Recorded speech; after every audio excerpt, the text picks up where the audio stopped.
So you have somebody who is really anxious, right? So they're experiencing a lot of anxiety, they're having a lot of panic attacks, but they do testing and everything looks normal. They shouldn't be having anxiety. And then they go and they see a functional medicine doctor and they're like, well, your neurotransmitter levels look normal. I don't see any imbalances there. You shouldn't be anxious. And so then the person starts to feel like it's all in their head, right? And so what's actually happening in cases like this is that it could be dysfunction of the enzyme system caused by the metal. So suddenly, instead of zinc getting into that process, we have something like mercury or lead. Dr. Cain, thanks so much for coming on the show. I'm delighted to be here. Thanks for having me. So why don't you tell us a little bit about your background and how you got into the health field? My background is actually clinical psychology. I went to graduate school, got a master's in clin psych, and found that while I loved the mental health piece, that I felt really limited in my ability to really make whole person changes with my clients. And so after lots of researching and soul searching and doing deep dives into what kinds of things were out there, I found naturopathic medicine. And in my medical training, I had the opportunity to do rotations. I did research at Baylor College of Medicine. I did oncology research. I was able to preceptor at different hospitals and still had that love and that passion for mental health, and found that I was able to see this really it's really powerful. I was going to say just like all encompassing relationship between the mind and the brain and toxicity. And I started to marry those together. And I've been doing that for over a decade in my practice as a primary care mental health practitioner. Oh, wow. And that's so needed right now. I mean, so many people are dealing with anxiety and fear. And so what are your approaches to anxiety? So what are the mechanisms that promote anxiety in the body? When I think about the mechanisms that promote anxiety, I call it the cast of characters, and that kind of helps us explain it in more layperson's tones. And so when I'm talking to a client, we'll talk about your psychological cast of characters. And so these are the mechanisms of the different parts of myself, my trauma, my experiences, what it was like growing up in my household. This can bring in culture and race. And then your second cast of characters is your social cast of characters, which really starts to look at the way that you exist amongst and within your community, your family, and the way that that can impact your nervous system. And then the third cast of characters are the biological, which is really where your zone of genius comes into play with metals and anxiety. But it can go beyond that too. And some of the conversations that I have with people are lifestyle and diet and detoxification and nutrition and genetics and epigenetics and your vagus nerve. And so when we're looking at anxiety, we really want to do a whole person approach, because one thing affects the other. And really for everybody, it's different.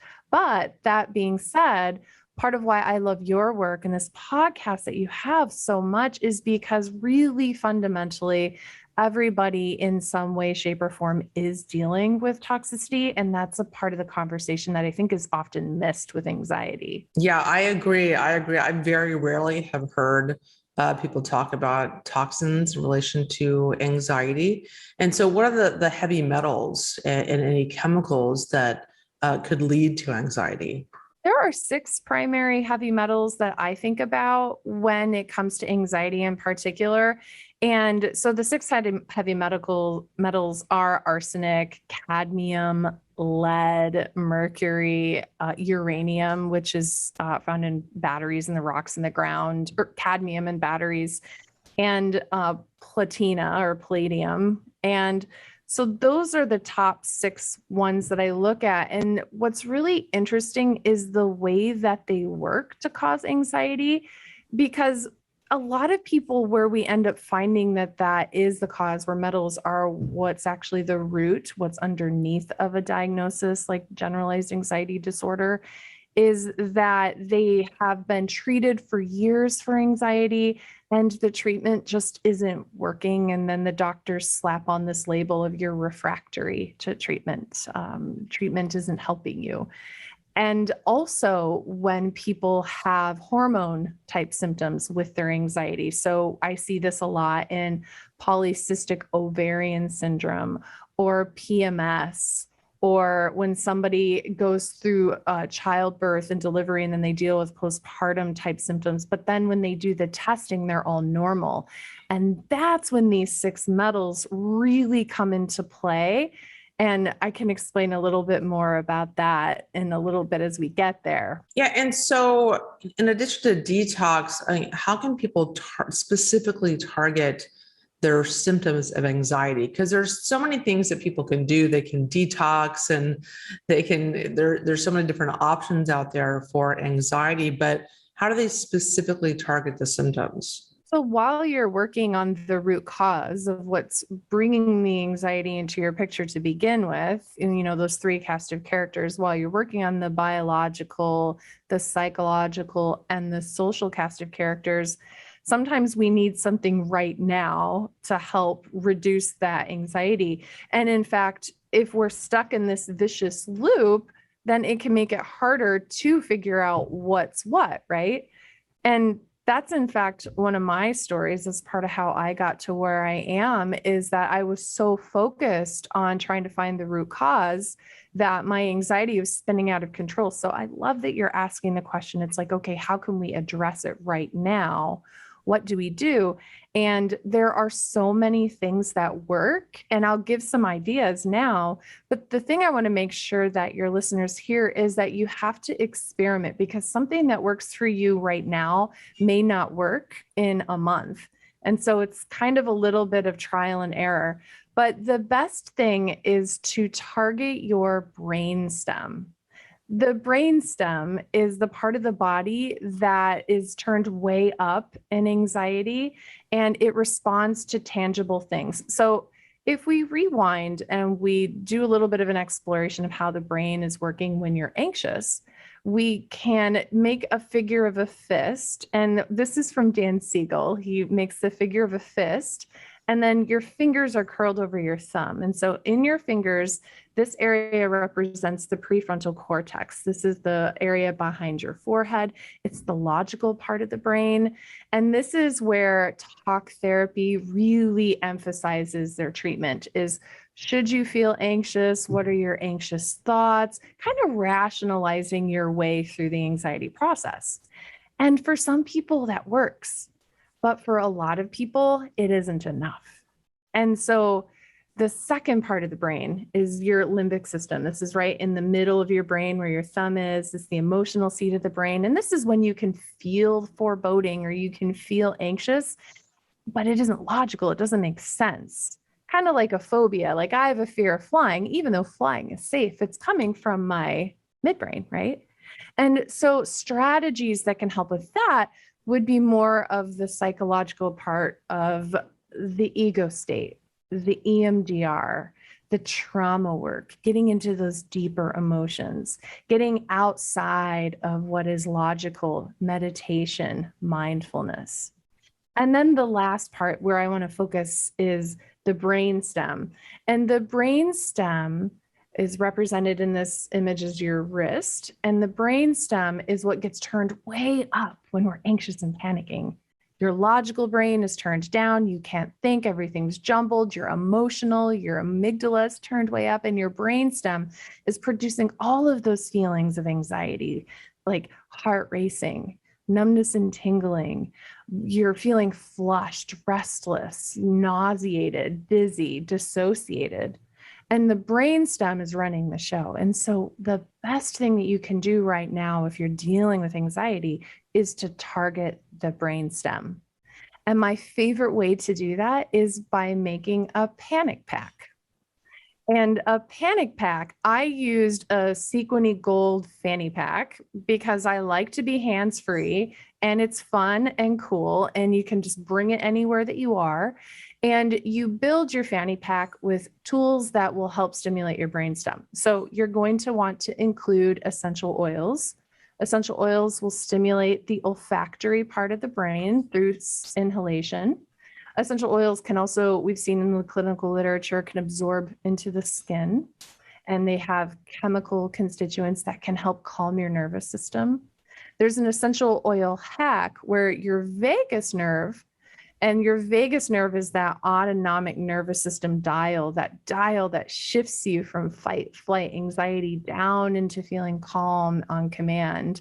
And you can access that switch by putting essential oil in the bowl of your ear. And so the bowl of your ear is just simply on the cartilage just above your earlobe over that little ledge. And by placing that there, the essential oil can absorb and stimulate the vagus nerve. So that's the first thing you're going to want in your panic pack. And then the second thing that you're going to want is a straw that's cut in half or a little bubble wand.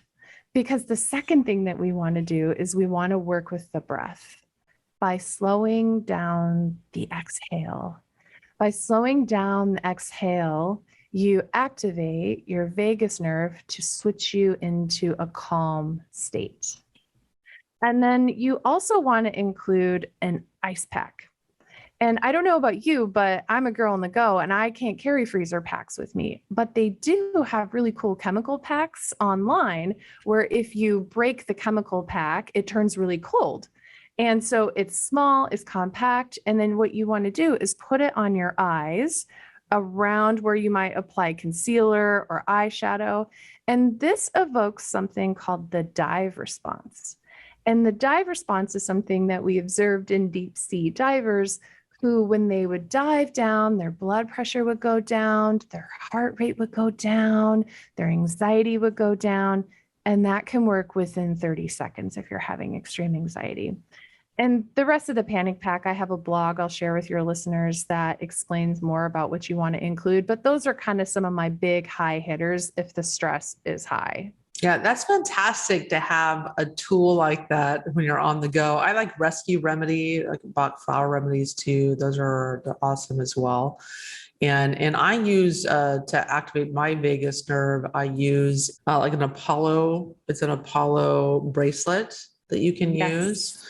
But there's other vagus nerve stimulators out there, but that one's kind of nice to wear. People love them. Everyone I know that has one absolutely loves them. Are there any other tools that you like to stimulate the vagus nerve? You know, the vagus nerve can be stimulated by doing a Valsalva, which is interesting in terms of just like anywhere on the go. Have you ever seen a kid, when a kid's getting really upset and anxious, that they'll kind of like ball their fist and just like bear down like they're about to pop? That's called a Valsalva move. And that actually activates the vagus nerve and it calms your nervous system down. So it's really neat. You see these kids who are naturally impulsively doing this behavior, which we're like, you're having a temper tantrum. Why are you doing that? But actually their body inherently knows how to calm their vagus nerve. And I love the Apollo. And the other thing that you can do is there's a heart math. They have heart rate variability monitors that you can get a device to plug into your smartphone. And I really like that because when I was told, oh, work with the breath, I was like, oh my gosh, everyone tells me to breathe when I'm anxious. Stop telling me to breathe. But when you see what it's doing to the body, then it's really quite a lot more interesting of a conversation. Yeah. And so we touched on heavy metals a little bit, and a handful of metals, the arsenic and the uranium, et cetera. Can you give us a little bit more information about those and like where somebody would pick those up? And where they would pick them up, and then also how the heck are they causing issues? Because a lot of people will say, well, I'm not toxic. I'm fine. Why are you having all these symptoms? And the really important thing to know is that we could be picking these things up as children. You know, it's all about threshold. So you may be playing in a park and there may be lead paint on the playground equipment, or you may be using batteries, or old thermometers where there's mercury in these old thermometers. A lot of these metals are also in new carpet. A lot of these are in paint. They're in gasoline and car exhaust. They're in the aluminum foil that we wrap our campfire dinner in, right? All of these toxins are all around us.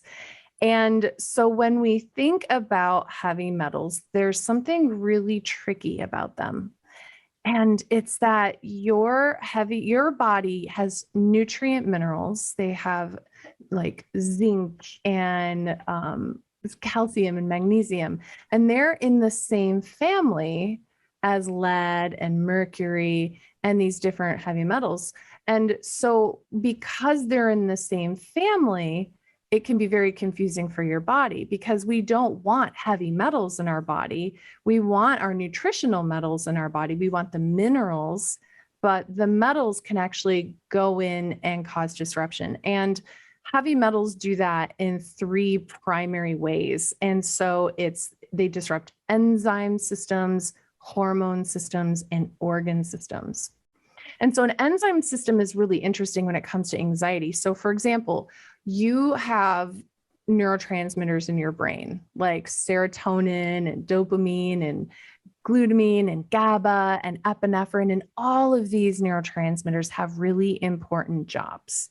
And the job of your brain is to make them from the food that you bring into your diet. So let's talk about an enzyme system. So for example, we have an enzyme, and the job of the enzyme is to take a mineral like zinc and to bind that to a B vitamin. And so now the enzymes activated these two together, and then they can take your amino acids from your food and turn that into a neurotransmitter. So it may take tryptophan from your food and turn it into serotonin. And that's good and wonderful. So you have somebody who is really anxious, right? So they're experiencing a lot of anxiety, they're having a lot of panic attacks, but they do testing and everything looks normal. They shouldn't be having anxiety. And then they go and they see a functional medicine doctor and they're like, well, your neurotransmitter levels look normal. I don't see any imbalances there.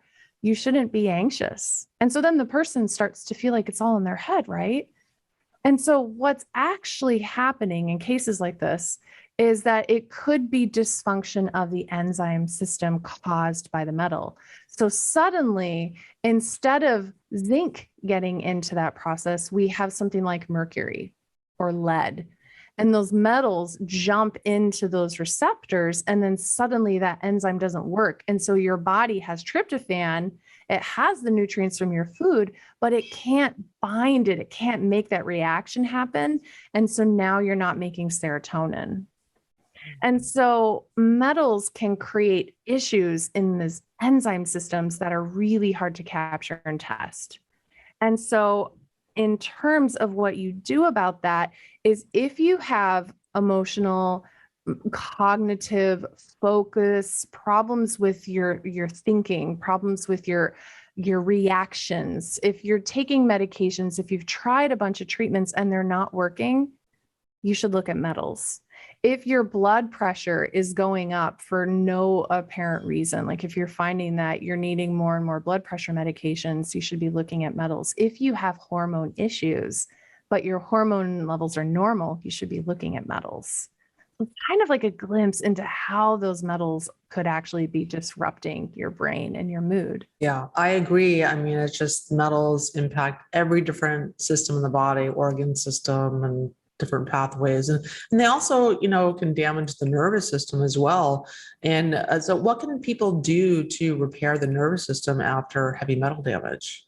There's a category of herbs called trophorestoratives, and they are absolutely amazing at helping restore the health of the nervous system. In fact, we have a ton of research literature looking at the efficacy of trophorestoratives.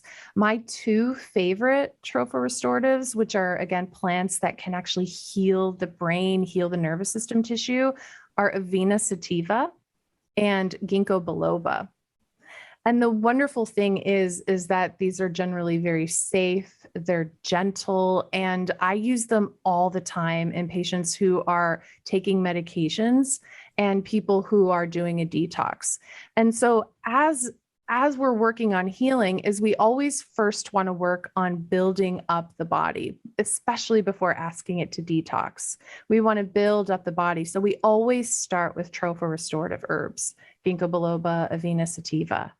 And then we want to give the brain other ingredients that help those pathways to go more effectively and go more quickly. We want to support the health of the neuron, that cell in your brain.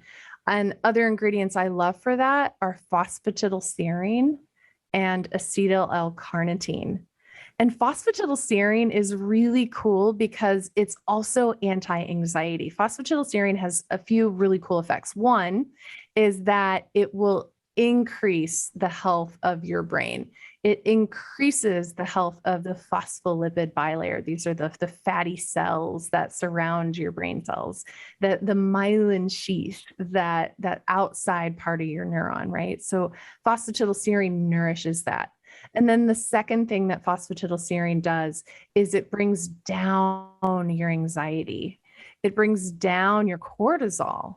So it reduces stress. So when we're anxious and when we're stressed out, it helps to bring down that anxiety, bring down that stress. So I often will put some phosphatidylserine in my panic pack. And then the other, it's a wonderful ingredient. And then the acetyl L-carnitine, I think of it as like the car that gets you from point A to point B. So it helps with synaptic connections. It helps sending information so that the brain cells work better. And then, so we're building up the brain, we're building up the body, we're using tropho-restoratives, we're using avena, we're using ginkgo. Now we've got some phosphatidylserine on board. We're bringing down the anxiety a little bit. And now we want to start replacing some of those minerals that have been displaced by the metals. So we were talking about zinc earlier in that enzyme reaction, binding with the B vitamins so that you can turn tryptophan into serotonin, and then you have serotonin for helping you feel good and think and function. And so we want to measure your zinc, and if your zinc is low, we want to replace it. And so we want to start replacing your minerals, and that's often neglected by major supplement companies. Is there's a lot of companies that'll give you all sorts of wonderful B vitamins, and people feel better for a few months. But then after a few months have passed, they've burned through all their minerals. They're not getting enough to replace it. And then they end up feeling 10 times worse. So we want to give the body and the brain minerals. Yeah, I agree. I mean, I've been talking about minerals for 10 years, and I think people, want to think about certain issues as very complex. But if you have to go back to basics. If you don't have enough minerals, you're going to feel stress. Your nervous system won't be able to relax. Minerals relax your nervous system and reduce stress and calm your nerves. And it's one of the easiest and least expensive types of supplements that you can take. Yeah, like magnesium is one of the best anti-anxiety. So if someone's listening to this and you're wondering, oh my goodness, where do I start? A lot of people feel so much better just getting magnesium in their bodies. And there's this, I have no affiliation, but there's this product called Calm Mag, which you can find at most grocery stores, that is a pretty yummy, tolerable magnesium. And people often just getting that in can make a pretty big impact. Yeah. And when I first started taking minerals, I started taking magnesium and calcium, and I could not believe how much less stress I felt, and I slept better. It made such a huge, huge impact in a very short period of time. So that's back to basics. It doesn't have to be super complex, but you want to do basics and work up from there for sure. Mm-hmm. And so is there anything we've left out of this conversation? Things that you recommend for people for anxiety? I think that the most important thing about anxiety is the way that we relate to our anxiety. I feel like oftentimes we approach anxiety as an adversary. It's how can I bait anxiety? How can I silence anxiety? How can I suppress anxiety? But anxiety is an opportunity to see that there may be something out of balance. So if, for example, Mad Hatter syndrome, we know the story of the Mad Hatter from Alice in Wonderland, right? had he, and he had mercury poisoning, and had his body not been telling him with symptoms, and all of these systems were getting messed up and they were becoming dysfunctional. Had he not had symptoms, then we would not have had the data to know that he needed healing. And so by having symptoms, you are able to begin the process of exploring your cast of characters, getting to the root cause of why you feel the way that you feel, so that not only does your anxiety need to get better, but the rest of your body gets better too, which will help you in your long-term life be as healthy as possible. And so changing the relationship to anxiety. And so when anxiety comes up, a message that I teach my clients is, when your anxiety presents itself, is just stop for a moment and say, I hear you and I'm listening. What do you need me to know? And oftentimes that can give us so much data as to what needs healing. Is I stop, I acknowledge you, I hear you. What do you need me to know? And then we can start the process of diving into healing. Yeah. And it's what I hear from friends or clients that have anxiety, that they start feeling a little bit of anxiety and it just spirals out of control. It's kind of their perception of it. They can have a full blown anxiety attack simply because they're scared of having an anxiety attack. It's kind of like this catch-22.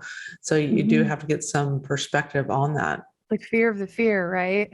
Yeah. Getting depressed about being depressed. That's what I used to put that in perspective. Like I just need to, allow this feeling to wash over me and not get depressed or anxious about it, Yeah.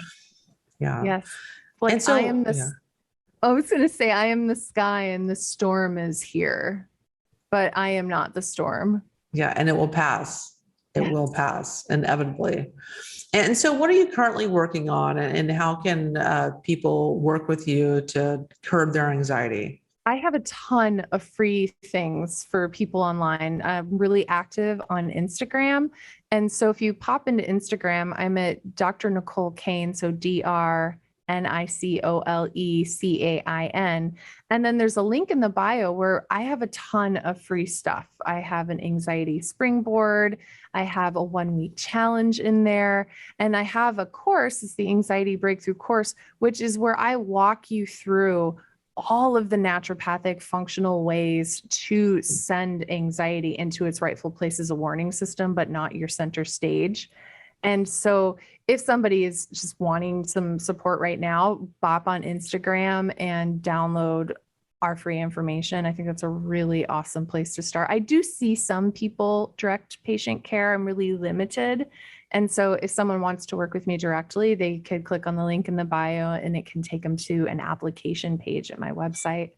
Fantastic. Yeah. Well, thank you so much for coming on the show. That was so enlightening about all the different causes of anxiety and different, like, very simple solutions. And this is absolutely something you can get under control, fairly easily. But like you said, there are so many different underlying root causes. You need to work with someone that's an expert. And, I'm just not a fan of, I'm a fan of Band-Aids temporarily, but I've taken Xanax myself when I had a period where I wasn't sleeping, and it's so addictive.